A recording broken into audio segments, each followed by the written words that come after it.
최근 몇 년 동안 기술의 발전은 법률과 사법 환경에도 큰 변화를 가져왔습니다. 그 중에서도 인공지능, 특히 생성형 인공지능은 지금 가장 주목받는 기술 중 하나입니다.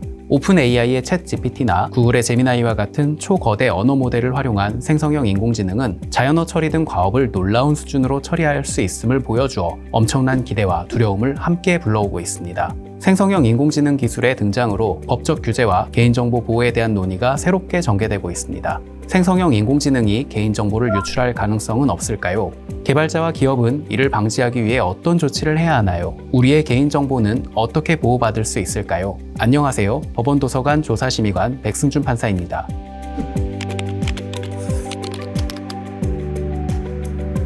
오늘은 법원도서관이 발간한 사법 논집에 실린 논문을 통해 생성형 인공지능과 개인정보 보호에 관하여 알아보겠습니다.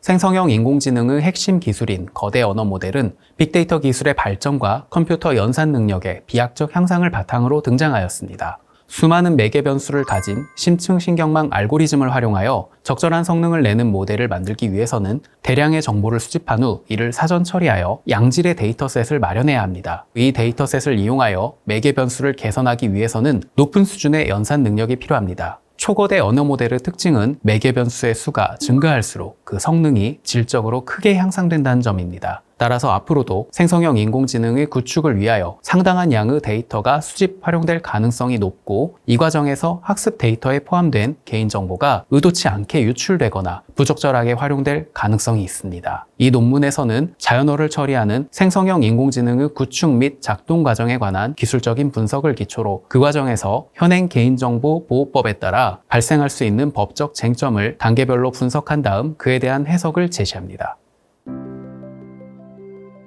오늘날 인공지능은 대체로 딥러닝 알고리즘을 활용하여 구축되고 그중 생성형 인공지능은 입력값을 기초로 문자나 음성, 음악, 그림, 영상 등을 생성하는 역할을 합니다. 최종 과업을 달성하기 위해 데이터에 내포된 특성을 활용하는 알고리즘에는 매개 변수가 포함되어 있습니다. 기계학습의 경우에는 기계가 데이터를 활용하여 특정 과업의 수행에 적절한 매개 변수 값을 스스로 찾아냅니다. 이때 알고리즘을 활용한 훈련 중인 모델의 적절한 매개 변수 값을 찾는 과정을 학습 또는 훈련 과정이라고 합니다. 훈련을 거쳐 완성된 모델 중에서 언어 데이터를 분석 이해하여 처리하기 위한 것을 언어 모델이라고 하는데, 언어 모델은 자연어를 처리하는 생성형 인공지능에서 핵심적인 역할을 하지만 숫자를 입력받아 숫자를 반환할 뿐입니다. 따라서 언어 모델만으로는 자연어를 처리할 수 없고 문자를 숫자로 변환하는 부분과 언어 모델이 반환한 숫자를 과업에 맞게 처리하는 부분이 필수적입니다. 문자를 숫자 벡터로 변환하기 위해서 입력된 문장을 토큰이라고 부르는 일정한 단위로 분리하고 각각의 토큰을 숫자로 변환합니다. 다음으로 토크나이저에 의해 변환된 일련의 숫자 벡터를 여러 층을 거쳐 연산을 한 후에 밀집표현 숫자 벡터를 반환하는 추론 과정을 거칩니다. 반환받은 숫자 벡터를 활용하여 확률값으로 변환한 다음 다시 문장을 구성하여 답변을 얻습니다.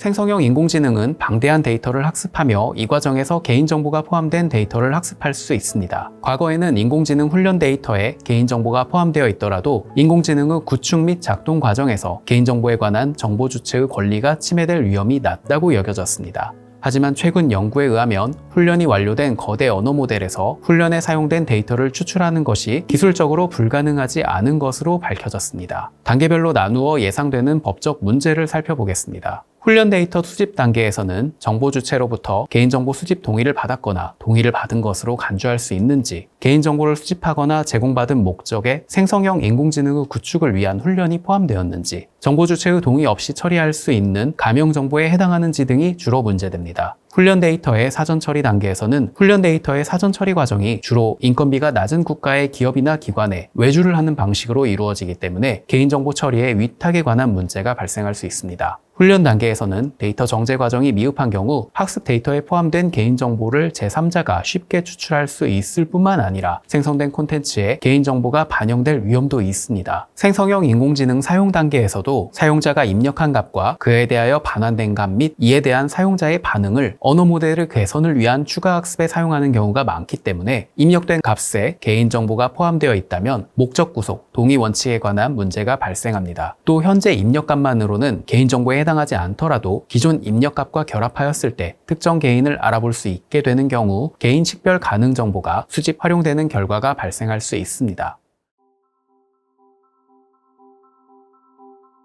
오늘날 주요국의 개인정보보호법제는 기본적으로 목적 구속 원칙, 동의 원칙 등에 기초하여 개인정보에 관한 정보 주체의 권리를 보호하고 있습니다. 하지만 빅데이터를 활용하는 경우 각각의 정보 주체에게 개인정보의 활용 목적 등을 고지하여 동의를 받는 것은 사실상 불가능합니다. 개인정보 보호의 기본 원칙과 빅데이터의 활용은 상호 긴장 관계에 있고 개인정보 보호의 기본 원칙을 엄격하게 고수하는 경우에는 빅데이터를 활용한 연구 개발이 사실상 어렵기 때문에 이러한 긴장 관계를 적절하게 해소할 필요가 있습니다. 우선 명시적 동의의 효력이 미치는 범위는 구체적으로 이용 목적, 대상, 사용 방식 등을 밝혀서 명시적으로 동의를 받은 부분에 한정됩니다. 관련 서비스 개발을 위한 인공지능 구축을 위한 모델의 훈련과 같이 추상적으로 이용 목적을 밝혀 동의를 받는 것으로는 부족하고 개인정보를 생성형 인공지능의 구축을 위한 모델의 훈련에 이용할 것이라는 점과 해당 인공지능의 과업 및 사용 분야, 개인정보의 이용 방식 등을 구체적으로 밝혀 명시적인 동의를 받아야 합니다. 정보 주체가 스스로 또는 제3자를 통하여 공개한 개인정보는 공개 당시 정보 주체가 자신의 개인정보에 대한 수집이나 제3자 제공 등의 처리에 대하여 정보 주체가 일정한 범위 내에서 이용에 동의한 것으로 볼 수 있지만 대부분의 경우 정보 주체로서는 공개된 개인정보가 인공지능 연구 개발을 위한 훈련에 사용될 것이라는 점을 예상하였다고 보기 어렵기 때문에 동의 간주를 인정하기 어려울 것입니다. 다만 이 논문에서는 다루지 않았지만 개인정보보호위원회가 발간한 인공지능 개발 서비스를 위한 공개된 개인정보 처리 안내서에는 AI 학습 서비스를 위해 공개된 개인정보를 수집 이용하는 경우 개인정보보호법 제15조 제1항 6호의 정당한 이익 조항이 실질적인 적법 근거가 될 수 있다고 설명하고 있습니다.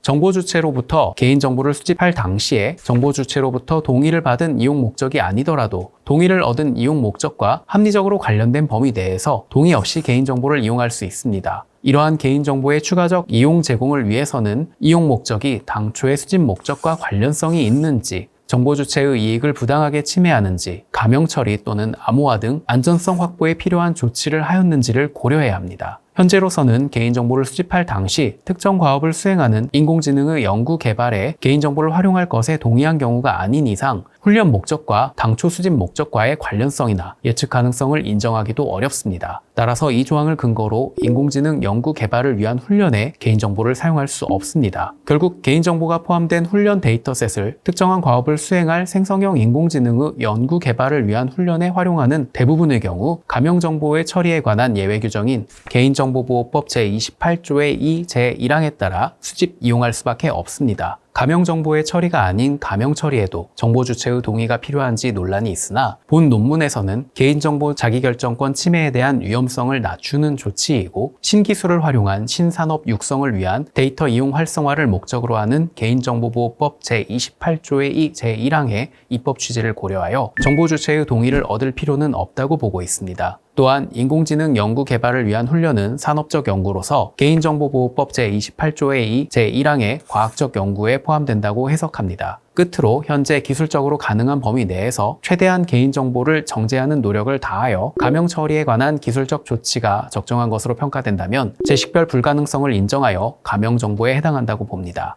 다른 정보를 사용하더라도 더 이상 개인을 알아볼 수 없는 정도로 개인정보를 익명 처리한다면 개인정보보호법 제58조의 2에 따라 개인정보보호법의 적용을 받지 않도록 할 수 있고 이 경우 정보 주체의 동의를 얻을 필요는 없습니다.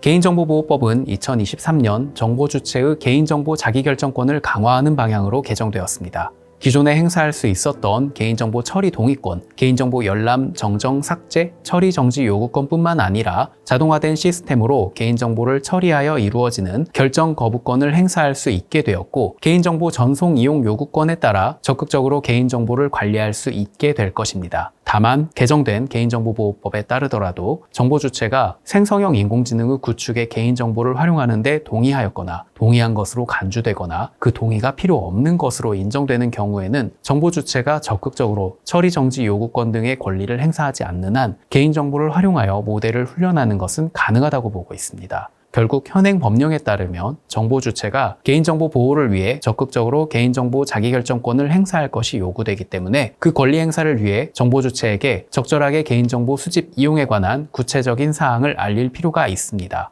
이러한 점을 고려하여 개인정보보호법은 정보 주체의 동의 없이 개인정보를 처리하는 경우 그 항목과 처리 근거를 일정한 방법으로 정보 주체에 알리도록 하고 있습니다. 생성형 인공지능의 구축 개선을 위해 개인정보를 이용하는 경우 개인정보보호법 제28조의 2, 제1항의 예외를 근거로 하는 경우가 가장 많을 것으로 보이는데 이 경우 그 항목과 처리 근거를 정보 주체에게 알려야 하므로 정보 주체는 이를 활용하여 처리 정지, 전송, 이송 요구권 등을 행사할 수 있다고 봅니다. 다만 정보 주체의 주소, 연락처, 전자우편 주소 등이 함께 수집되지 않았다면 개인정보 처리자는 인터넷 홈페이지에 그 항목과 처리 근거를 밝히는 방식으로 개인정보보호법 제22조 제3항의 의무를 이행할 가능성이 크므로 이 논문에서는 정보 주체를 두텁게 보호하기 위해서 그 내용을 일괄적으로 확인할 수 있는 플랫폼의 개설을 제안하고 있습니다. 한편 개인정보보호위원회의 인공지능 개발 서비스를 위한 공개된 개인정보 처리 안내서는 AI 개발자 및 서비스 제공자가 공개 데이터셋 수집 사실과 주요 출처, 처리 목적 등을 공개하여 AI 학습 데이터의 투명성을 제고하고 정보 주체의 개인정보 열람, 정정, 삭제 등 권리 행사를 시간, 비용, 기술을 합리적으로 고려한 범위 내에서 보장할 필요가 있다고 합니다.